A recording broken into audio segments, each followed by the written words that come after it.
Sometimes betrayal doesn't scream, it whispers through half-open windows and late-night confessions.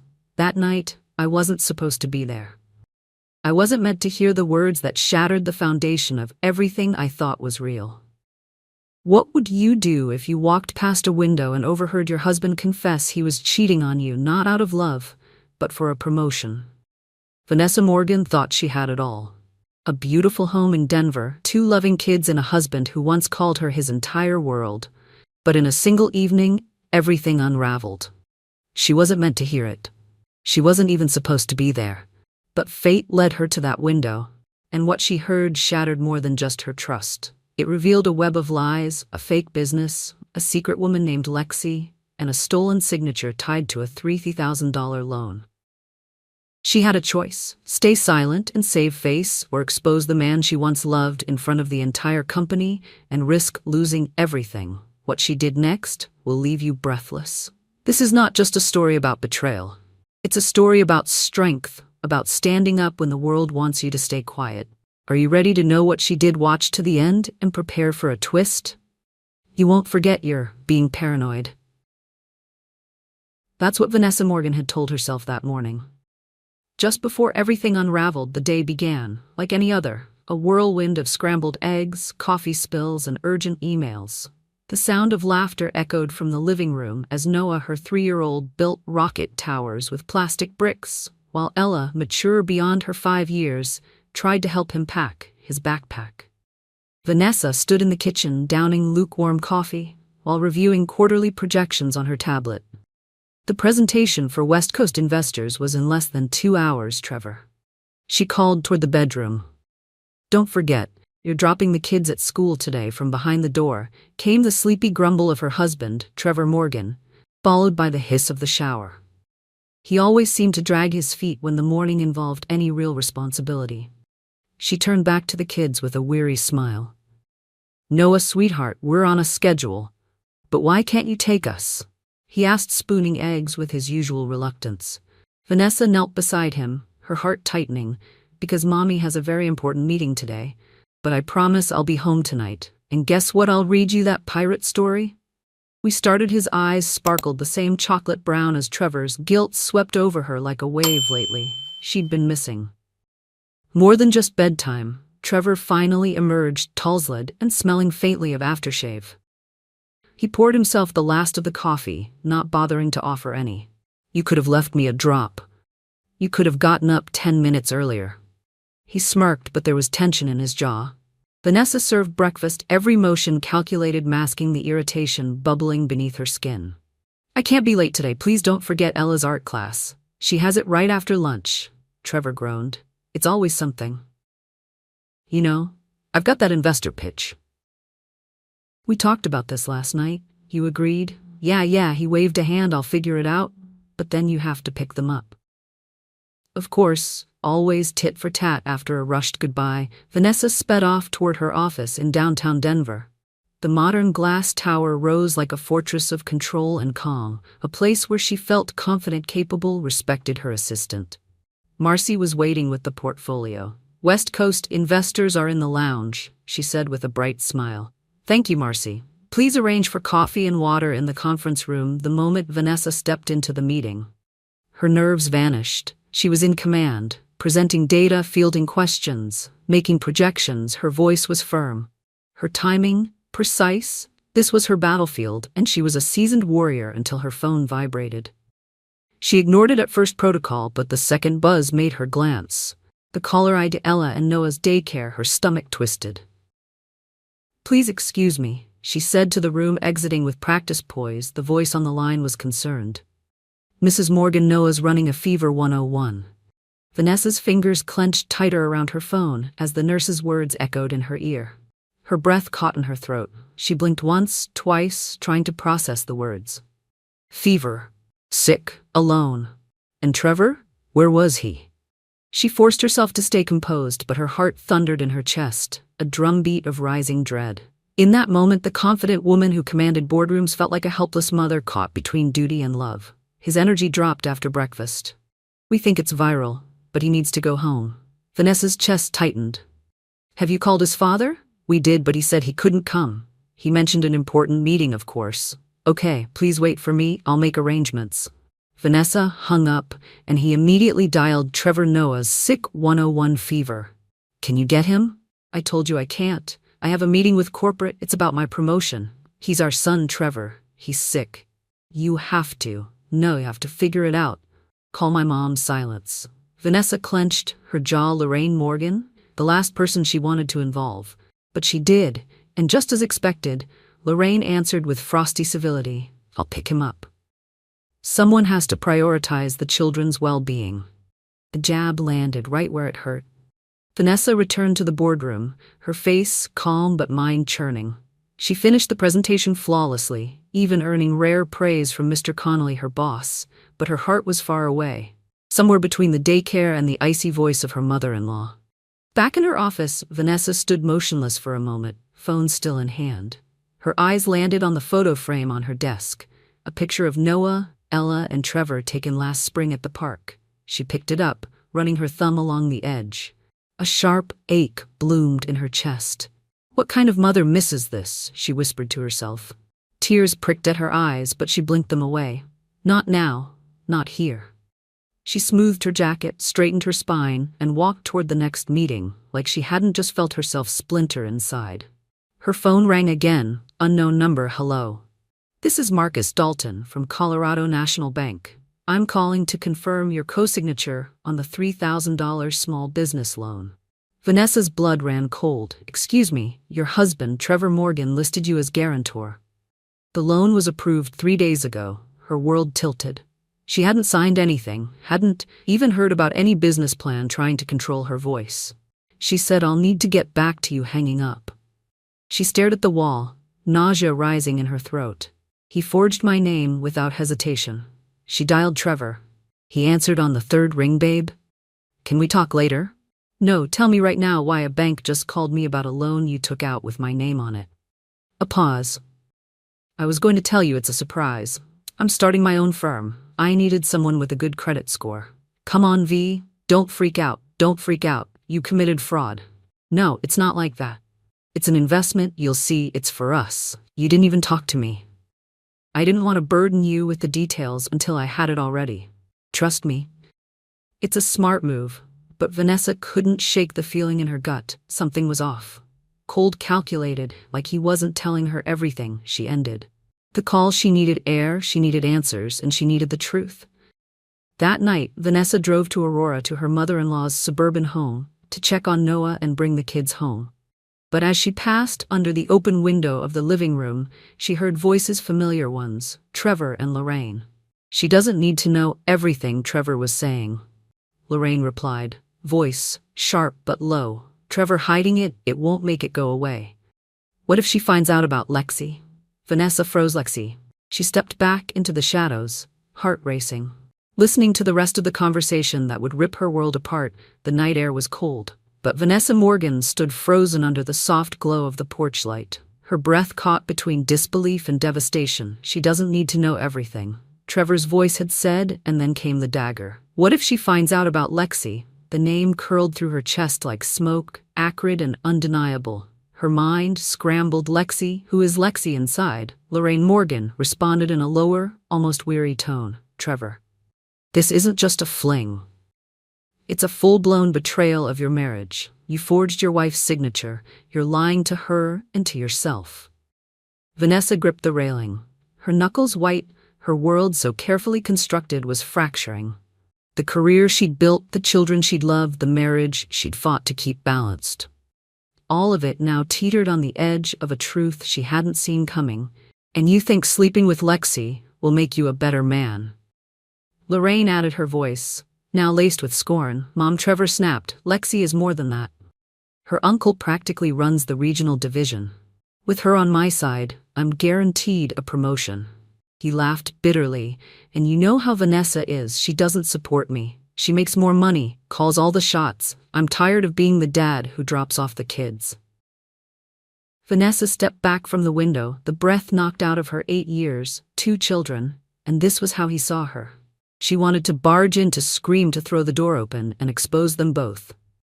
But she couldn't, not yet. Her children were inside. Her son was recovering from a fever. Her daughter still adored her father and her dignity, bruised as it was deserved, something better than a scene. Instead, she pressed her hand to her chest, steadied her breath, and walked quietly toward the front door. It was Ella who saw her first. "Mommy," she squealed, throwing open the door. "I saw your car come in. Noah's feeling better."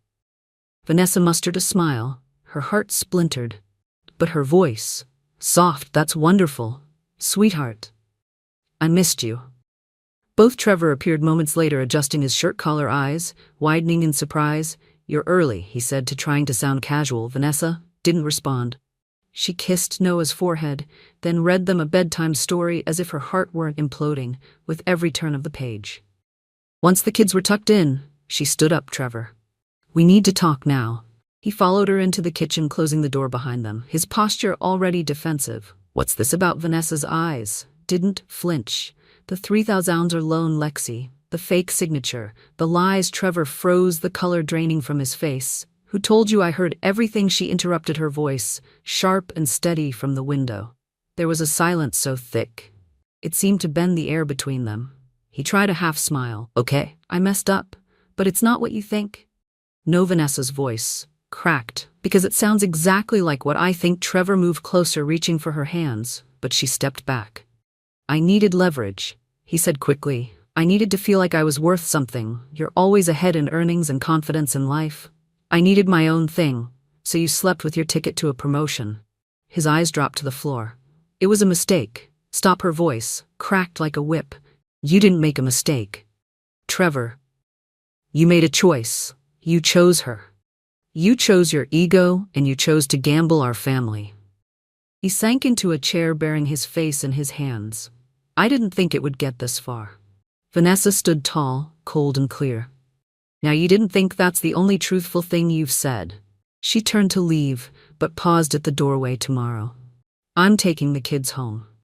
You'll stay here, and if you even think about touching our joint accounts again, I'll have my lawyer freeze everything." Trevor shot up, desperate. "Vanessa, wait," but she was already gone. The next day, Vanessa met with Marcus Dalton, her college friend, now a cybersecurity expert, at a cafe in downtown Denver. As she sipped her coffee with trembling fingers, she told him everything: the affair, the forged signature, the hidden bank activity. Marcus listened in silence, but his eyes burned with concern. "I'll help you," he said. "We'll dig through everything. Emails, account activity, deleted files." But Vanessa, she looked up. Her eyes were tired, but not defeated. Her voice, low and hoarse, barely held together by the threads of composure. "I feel like I'm living someone else's life," she whispered. "Like I woke up and the ground wasn't there anymore." Marcus reached across the table, grounding her with steady presence. "Then we build from what's real," he said. "And right now, that's you. The truth. Your kids." For the first time in days, Vanessa exhaled a breath that wasn't laced with panic. Just sorrow and resolve. "You need to prepare yourself. This may go deeper than you think." Vanessa nodded. "I'm ready. I need to protect my kids and myself for the next hour." Marcus guided her through checking digital records, reviewing bank statements, and even loading software that would recover deleted messages. What they found confirmed her worst fears. Trevor had indeed used the loan to funnel money into a suspicious startup registered only 3 months ago, with no legitimate operations. He'd already sent nearly $50,000 to Lexi's uncle's consulting firm, and worst of all, there were intimate messages between Trevor and Lexi, with photos, reservations for upcoming getaways, and plans for their future. Vanessa sat back in her chair, her entire body numb. "You okay?" Marcus asked softly. "No," she said, "but I will be." She took a deep breath, then opened her phone and typed a single message, not to Trevor, but to Nina, her best friend. "I'm done pretending. Help me find a lawyer. If you discovered your partner had forged your signature, cheated, and gambled your family's future for personal gain, would you confront them quietly or expose them publicly?" The silence in Vanessa Morgan's bedroom was eerie. She stood before her wardrobe, one hand still resting on the navy blue dress that hung there like a forgotten memory. The dress Trevor had once told her made her look like a star. That was before she knew the truth, before she found the texts. The forged documents, the betrayal. Tonight wasn't for memories. Tonight was for justice down the hall. Nina was helping the kids finish packing their overnight bags. Noah clutched his space-themed pajamas, while Ella carefully placed her favorite drawing notebook into a pink tote bag. Vanessa kissed them both. Mama's going to a grown-up meeting tonight. Okay, Aunt Nina and Uncle Dean will take you for pizza and a movie. Then you'll sleep over. Ella looked up her big brown eyes. Wary will Daddy be there? Vanessa crouched down and met her daughter's gaze. Not tonight, sweetheart. But I'll explain everything soon. I promised. The children left and the house fell still. Vanessa stood alone in the kitchen. The file folder from Marcus Dalton heavy. In her hand, bank transfers, screen captures, emails. She had everything at 6:25 p.m. Marcus's car pulled into the driveway. He stepped out in a crisp black suit, calm, as always, his eyes scanning her face for hesitation. You sure? He asked. Vanessa nodded. Absolutely. The Rivergate Plaza conference hall gleamed under soft golden lights. Waiters floated by with trays of champagne and hors d'oeuvres. Jazz drifted from the corner stage. It looked perfect, just like the image Trevor had worked so hard to project. Vanessa stepped into the atrium in a fitted emerald green dress that shimmered under the lights. She wasn't here to blend in. She was here to be seen. Her gaze swept the room, and there he was, Trevor, laughing, drink in hand, standing beside a slim blonde in a black satin gown. Lexi, Marcus whispered. Now or never. Vanessa moved. Good evening. Everyone, she said, voice calm, but loud enough to turn heads. Trevor's smile cracked instantly. Vanessa, what are you doing here? She stepped between him and Lexi, eyes blazing. Supporting my husband, of course. Isn't that what wives do? Lexi blinked. Trevor reached for her arm. Let's go talk. Vanessa held up the folder. Why don't you tell them about your brilliant business idea? The one funded by stolen money, fake documents, and my signature. The air went still. Mr. Whitmore, Lexi's uncle and regional executive, stepped forward. What's going on? Vanessa passed him a copy of the financial transactions. This man forged his wife's signature to secure a $3,000 loan, then funneled funds into a shell company tied to your niece. I suggest your legal team take a closer look. Trevor turned white. Vanessa! Stop this. No, Trevor. You don't get to stop me anymore. Lexi muttered something and walked away, her heels clicking like gunshots across the floor. Mr. Whitmore followed close behind, face like stone. Trevor tried to salvage what was left. You just ruined everything. My future? No, Vanessa said coldly. You did that all by yourself. She turned to leave behind her. Marcus placed a reassuring hand on her back. The next morning, Vanessa sat at her kitchen table, coffee in one hand, legal forms in the other, divorce papers, bank account freezes, child custody plans. It was all there, ready. The front door opened. Nina and the kids came bursting in. Mama. Noah ran to her. Did the grown-up meeting go? Well, Vanessa lifted him into her arms, holding him close. It went just the way it was supposed to. Ella joined them at the table, holding up a new drawing. It's us, you, me, Noah, and that's Mr. Marcus. He helped you write. Vanessa looked at the sketch, her eyes stinging, smiling, stick figures holding hands under a rainbow. She nodded slowly. Yes, he did. 3 months later, a new home. A smaller apartment, but filled with light and peace. Ella and Noah adjusted quickly. Laughter replaced tension. Bedtime stories returned. Vanessa received a promotion, director of finance, from Mr. Connolly, who had watched her navigate the storm with strength and clarity. And Marcus? He didn't push, he didn't expect. But he stayed. The man who once watched her from across college classrooms was now helping Noah build a model rocket in the living room while Ella practiced reading next to them. One night, Vanessa stood on the balcony watching the city lights. Marcus stepped beside her. I'm not rushing anything, he said, but if you're ever ready, I'd like to be part of whatever comes next. Vanessa didn't answer right away. She looked back into the living room at her children, safe and loved, at the man who'd stood beside her when everything else collapsed. Then she took his hand step by step. She said, no more lies, no more pretending. He smiled, step by step. Dear friend, sometimes the most painful truths arrive not with a bang, but with a whisper behind a door or a quiet moment before bedtime. Vanessa didn't choose the chaos, it found her. And like many of us, she was forced to make a decision not between what's easy and what's hard, but between what's right and what's convenient. In the face of betrayal, confusion, and heartbreak, she chose clarity. In the depth of pain, she found her strength, Not the kind that demands applause, but the quiet kind that tucks in children, stands alone at a podium, and walks away with dignity still intact. The ancient Stoics believed that we cannot control external events, only our responses to them. Vanessa's story is the embodiment of this truth. She didn't ask for deceit, for loneliness, or for a fractured marriage, but she responded with resolve, with courage, and with grace. You see, true strength isn't the absence of weakness. It's walking forward even when you feel like crumbling. It's letting your heart break open, not to be destroyed, but to grow.